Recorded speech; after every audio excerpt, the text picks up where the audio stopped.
پیدائش۔ پورے 2 برس کے بعد فرعون نے خواب دیکھا، تب فرعون نے یوسف کو بلوا بھیجا، سو انہوں نے جلد اسے قید خانہ سے باہر نکالا۔ فرعون نے یوسف سے کہا، میں نے ایک خواب دیکھا ہے جس کی تعبیر کوئی نہیں کر سکتا، اور مجھ سے تیرے بارے میں کہتے ہیں کہ تو خواب کو سن کر اس کی تعبیر کرتا ہے۔ یوسف نے فرعون کو جواب دیا کہ میں کچھ نہیں جانتا، خدا ہی فرعون کو سلامتی بخش جواب دے گا۔ یہ وہی بات ہے جو میں فرعون سے کہہ چکا ہوں کہ جو کچھ خدا کرنے کو ہے اسے اس نے فرعون پر ظاہر کیا ہے۔ دیکھ، سارے ملک مصر میں 7 برس تو پیداوار کثیر کے ہوں گے، اور ان کے بعد 7 برس کال کے آئیں گے۔ اس لیے فرعون کو چاہیے کہ ایک دانشور اور عقل مند آدمی کو تلاش کر لے اور اسے ملک مصر پر مختار بنائے۔ یہ بات فرعون اور اس کے سب خادموں کو پسند آئی، سو فرعون نے اپنے سب خادموں سے کہا کہ ہم کو ایسا آدمی جیسا یہ ہے جس میں خدا کی روح ہے مل سکتا ہے۔ اور فرعون نے یوسف سے کہا، چونکہ خدا نے تجھے سب کچھ سمجھا دیا ہے، اس لیے تیری مانند دانشور اور عقل مند کوئی نہیں، سو تو میرے گھر کا مختار ہوگا اور میری ساری رعایا تیرے حکم پر چلے گی۔ فقط تخت کا مالک ہونے کے سبب سے میں بزرگ تر ہوں گا۔ پیدائش۔ سو یوسف کے 10 بھائی غلہ مول لینے کو مصر میں آئے۔ یوسف نے اپنے بھائیوں کو دیکھا۔ پیدائش۔ اور یوسف نے اپنے بھائیوں سے کہا، ذرا نزدیک آ جاؤ، اور وہ نزدیک آئے۔ تب اس نے کہا، میں تمہارا بھائی یوسف ہوں جس کو تم نے بیچ کر مصر پہنچوایا، اور اس بات سے کہ تم نے مجھے بیچ کر مصر پہنچوایا نہ تو غمگین ہو اور نہ اپنے اپنے دل میں پریشان ہو، کیونکہ خدا نے جانوں کو بچانے کے لیے مجھے تم سے آگے بھیجا۔ پطرس۔ کیونکہ اگر کوئی خدا کے خیال سے بے انصافی کے باعث دکھ اٹھا کر تکلیفوں کی برداشت کرے تو یہ پسندیدہ ہے، اس لیے کہ اگر تم نے گناہ کر کے مکے کھائے اور صبر کیا تو کون سا فخر ہے۔ ہاں، اگر نیکی کر کے دکھ پاتے اور صبر کرتے ہو تو یہ خدا کے نزدیک پسندیدہ ہے، اور تم اسی کے لیے بلائے گئے ہو، کیونکہ مسیح بھی تمہارے واسطے دکھ اٹھا کر تمہیں ایک نمونہ دے گیا ہے تاکہ اس کے نقش قدم پر چلو۔ نہ اس نے گناہ کیا اور نہ اس کے منہ سے مکر کی کوئی بات نکلی، نہ وہ گالیاں کھا کر گالی دیتا تھا اور نہ دکھ پا کر کسی کو دھمکاتا تھا، بلکہ اپنے آپ کو سچے انصاف کرنے والے کے سپرد کرتا تھا۔ فلپیوں۔ پس اے میرے عزیزو، جس طرح تم ہمیشہ سے فرما برداری کرتے آئے ہو، اسی طرح اب بھی نہ صرف میری حاضری میں بلکہ اس سے بہت زیادہ میری غیر حاضری میں ڈرتے اور کانپتے ہوئے اپنی نجات کے کام کیے جاؤ، کیونکہ جو تم میں نیت اور عمل دونوں کو اپنے نیک ارادہ کو انجام دینے کے لیے پیدا کرتا ہے وہ خدا ہے۔ رومیو۔ اور ہم کو معلوم ہے کہ سب چیزیں مل کر خدا سے محبت رکھنے والوں کے لیے بھلائی پیدا کرتی ہیں، یعنی ان کے لیے جو خدا کے ارادہ کے موافق بلائے گئے۔ اب میں میری بیکریڈی کی تحریر کردہ کرسچن سائنس کی درسی کتاب سائنس اور صحت آیات کی کنجی کے ساتھ میں سے لی گئی تحریریں پڑھوں گا۔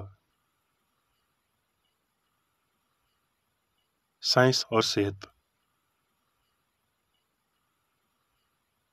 انسان، خدا کا روحانی خیال، انفرادی، کامل، ابدی۔ اس کی وسعت اور لامحدود بنیادوں سے اونچی پرواز کو بڑھاتے ہوئے خدا انسان میں لامحدود خیال کو ہمیشہ ظاہر کرتا ہے۔ لامحدود اصول کی عکاسی لامحدود خیال اور روحانی انفرادیت کے وسیلہ ہوتی ہے، لیکن وہ مادہ جو نام نہاد حواس ہیں انہیں یا اصل یا اس کے خیال سے بالکل آگاہی نہیں ہے۔ انسانی قابلیتیں اس تناسب سے بڑھائی یا کامل کی جاتی ہیں جس سے انسان خدا اور انسان سے متعلق حقیقی نظریہ حاصل کرتا ہے۔ الہی فہم بشر کی جان ہے اور انسان کو سب چیزوں پر حاکمیت عطا کرتا ہے۔ انسان کو مادیت کی بنیاد پر خلق نہیں کیا گیا اور نہ اسے مادی قوانین کی پاسداری کا حکم دیا گیا۔ جو روح نے کبھی نہیں بنائے۔ اس کا صوبہ روحانی قوانین فہم کے بلند آئین میں ہے۔ کسی شخص کا خود یہ قبول کرنا کہ انسان خدا کی اپنی شبیہ ہے، انسان کو لامحدود خیال پر حکمرانی کرنے کے لیے آزاد کرتا ہے۔ یہ راسخ عقیدہ موت کے لیے دروازہ بند کرتا ہے اور لافانیت کی جانب اسے وسیع کھول دیتا ہے۔ آخرکار روح کی سمجھ اور پہچان ضرور ہونی چاہیے، اور ہم الہی اصول کے ادراک کے وسیلہ ہستی کے بھیدوں کو سلجھانے میں ہمارے وقت کو بہتر فروغ دیں گے۔ فی الحال ہم یہ نہیں جانتے کہ انسان کیا ہے، مگر ہم یقیناً تب یہ جان پائیں گے جب انسان خدا کی عکاسی کرتا ہے۔ انسان کی غلامی جائز نہیں ہے۔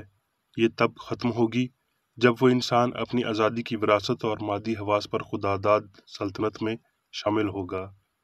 بشر ایک دن قادر مطلق خدا کے نام میں اپنی آزادی کا دعویٰ کریں گے، پھر وہ اپنے جسموں کو الہی سائنس کی فہم کے وسیلہ قابو کریں گے۔ اپنے موجودہ عقائد کو چھوڑتے ہوئے وہ ہم آہنگی کو بطور روحانی حقیقت اور مخالفت کو بطور مادی غیر واقعیت سمجھیں گے۔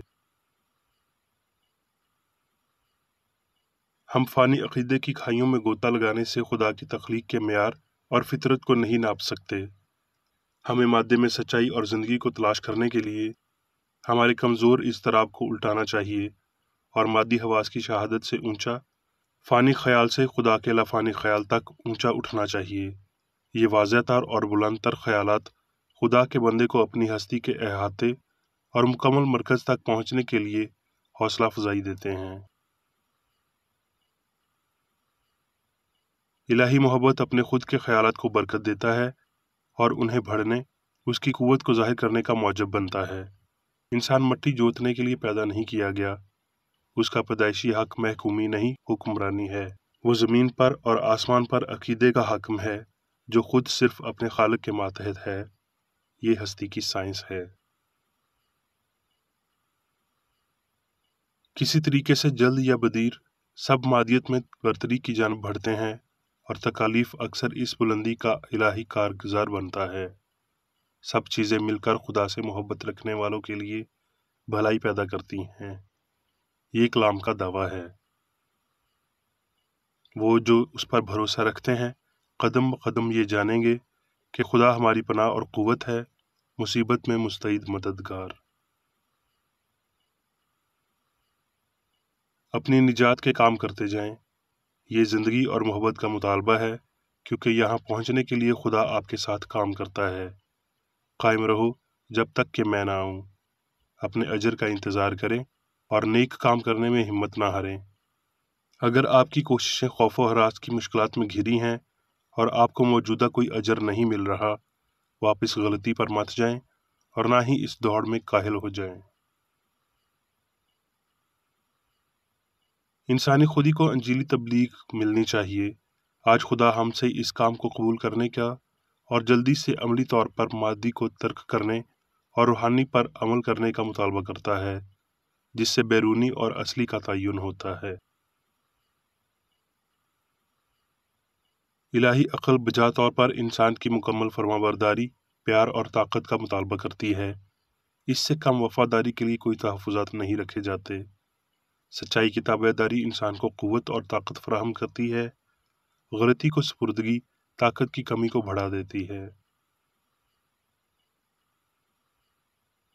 اس سائنس کے بغیر سب کچھ قابل تبدیل ہے، مگر لافانی انسان اپنی ہستی کے الہی اصول یعنی خدا کے ساتھ ہم آہنگی میں نہ گناہ کرتا، دکھ اٹھاتا ہے اور نہ مرتا ہے۔ تب ہماری زیارت کے ایام ختم ہونے کی بجائے بڑھ جائیں گے جب خدا کی بادشاہی زمین پر آتی ہے، کیونکہ حقیقی راہ موت کی بجائے زندگی کی جانب لے جاتی ہے، اور زمینی تجربہ غلطی کی محدودیت اور سچائی کی ان محدود خصوصیات کو ظاہر کرتا ہے جن میں خدا انسان کو ساری زمین پر اختیار عطا کرتا ہے۔ ہر دور اور ہر حال میں بدی پر اچھائی کے ساتھ قابو پائیں۔ خود کو جانیں تو خدا بدی پر فتح مندی کے لیے حکمت اور موقع فراہم کرے گا۔ محبت کے لباس میں ملبوس ہوں تو انسانی نفرت آپ تک پہنچ نہیں سکتی۔ جب پرانے ہو رہے ہوں تو آپ کو نئے پہننے سے خوفزدہ نہیں ہونا چاہیے۔ آپ کی پیش قدمی حسد کو اکسا سکتی ہے، مگر یہ احترام کو بھی اپنی طرف کھینچے گی۔ جب غلطی آپ کا سامنا کرتی ہے تو اس ملامت یا وضاحت کو نظر انداز مت کریں جو غلطی کو نیست کرتی ہے، ماں سوائے اسے صاف کرنے کی کوشش میں غیر اخلاقی ماحول پیدا نہ کریں۔ برداشت، اچھائی اور سچائی کو مضبوطی سے تھام لیں تو آپ انہیں اپنے خیالات کے قبضے کے تناسب سے انہیں اپنے تجربات میں لائیں گے۔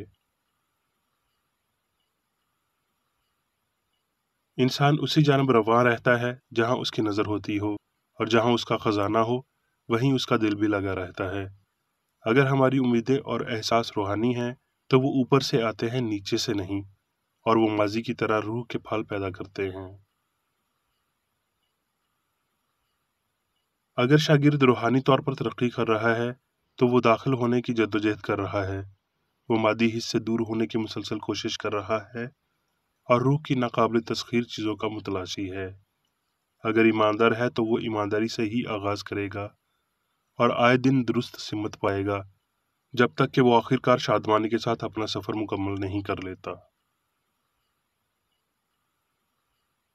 جب تک فتح یابی ناقابل تسخیر سچائی کے ساتھ موجود نہیں ہوتی، طالب علموں کے ذہنوں میں غلط اور صحیح، سچائی اور غلطی گتھم گتھا رہیں گے۔ اب میں میری بیکریڈی کی جانب سے چرچ مینول میں دیے گئے روزانہ کے 3 فرائض پڑھوں گا۔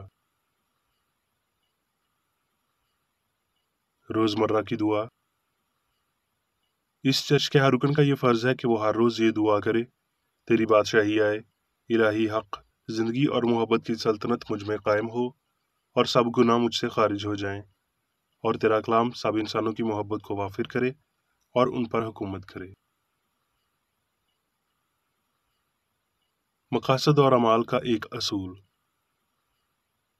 نہ کوئی مخالفت، نہ ہی کوئی محض ذاتی وابستگی مادری چرچ کے کسی رکن کے مقاصد یا اعمال پر اثر انداز ہونے چاہیے۔ سائنس میں صرف الہی محبت حکومت کرتی ہے، اور ایک مسیحی سائنسدان گناہ کو رد کرنے سے حقیقی بھائی چارے، خیرات پسندی اور معافی سے محبت کی شیریں آسائشوں کی عکاسی کرتا ہے۔ اس چرچ کے تمام اراکین کو سب گناہوں سے، غلط قسم کی پیشن گوئیوں، منصفیوں، مذمتوں، اصلاحوں، غلط تاثرات کو لینے اور غلط متاثر ہونے سے آزاد رہنے کے لیے روزانہ خیال رکھنا چاہیے اور دعا کرنی چاہیے۔ فرض کے لیے چوکسی۔ اس چرچ کے ہر رکن کا یہ فرض ہے کہ وہ ہر روز جارحانہ ذہنی آراء کے خلاف خود کو تیار رکھے اور خدا اور اپنے قائد اور انسانوں کے لیے اپنے فرائض کو نہ کبھی بھولے اور نہ کبھی نظر انداز کرے۔ اس کے کاموں کے باعث اس کا انصاف ہوگا، وہ بے قصور یا قصوروار ہوگا۔